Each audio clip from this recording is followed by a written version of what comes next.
Welcome to the deep dive, everyone. So in anime, a sword it's not just a piece of sharpened steel. It's this mountain-shattering, reality-bending super weapon, right? Right.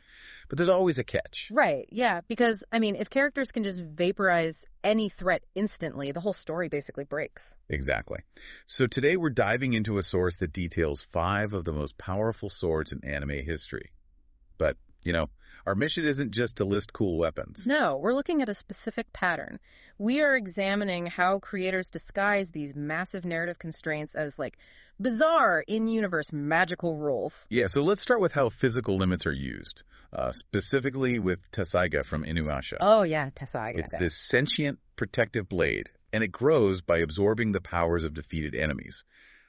It gains a diamond form to shoot diamond shards. Well, the mechanism there is crucial. It doesn't just passively level up while he holds it. The blade's power is entirely reactive, so its growth relies completely on the specific foes the wielder actually encounters and, barely defeats.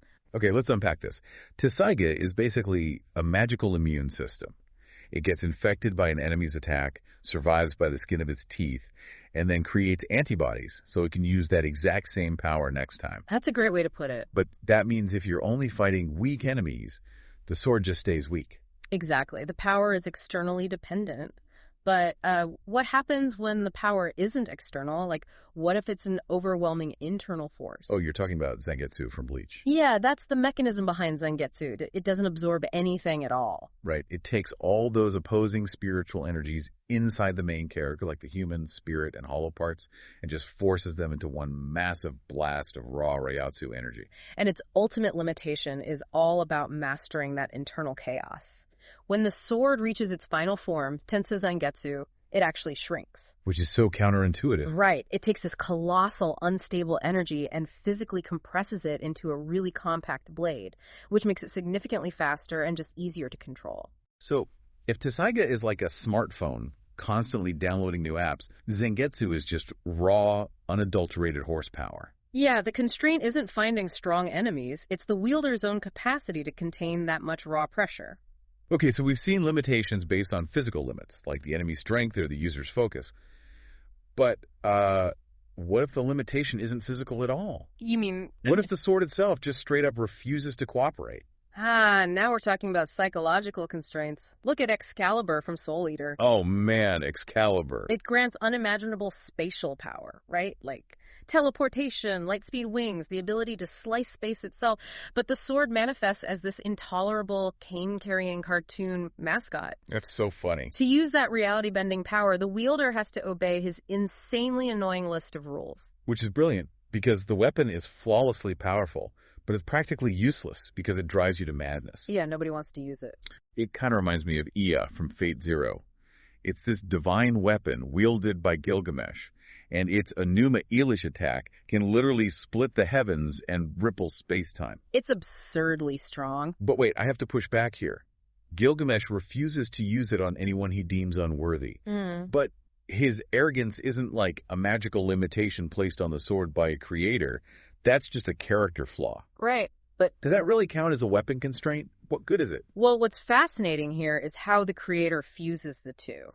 The narrative constraint, meaning the writer can't let Gilgamesh just erase the heroes immediately, is disguised perfectly as an intrinsic pairing. Oh, I see. The sword's divine nature requires an ego big enough to wield it, which ironically ensures it just stays in its sheath most of the time. The character flaw is the weapon's safety valve. Oh, wow. That totally makes sense. Mm-hmm. The flaw is baked into the requirement of wielding it. But, okay, if psychological limits are one way to stall a god to your weapon, what happens when a sword is just absolute? Like no mind or ego. Yeah, just pure, undeniable erasure. Then you need a severe logistical tether. And that brings us to Venuzdono from the Misfit of Demon King Academy. Created from the goddess of destruction, it destroys literally anything. Even magic spells are immortal beings, right? Yeah, even things it doesn't physically touch. It's absolute. But the catch is a complete logistical nightmare. Mm-hmm. You can only draw the sword if you summon the entire Demon Castle Delsgate to your location. Precisely.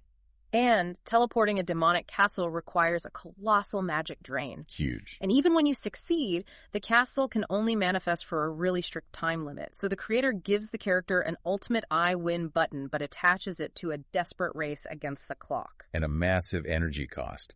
So what does this all mean for you listening? I mean, it totally changes how you look at these seemingly invincible weapons. It really does. The genius of these stories isn't in creating the most powerful sword. It's in engineering the perfect constraints, whether it's an immune system dependency, some absurd mascot rulebook, or just a ticking clock. Yeah, those limits are what actually define the strength. It turns a boring instant win into a compelling conflict. Absolutely. Which leaves us with a question for you to mull over today. If you had an ultimate tool to tackle your daily life, would you want one that slowly adapts to your struggles like a magical immune system? Or one with absolute problem-erasing power that you could only use for exactly 5 minutes?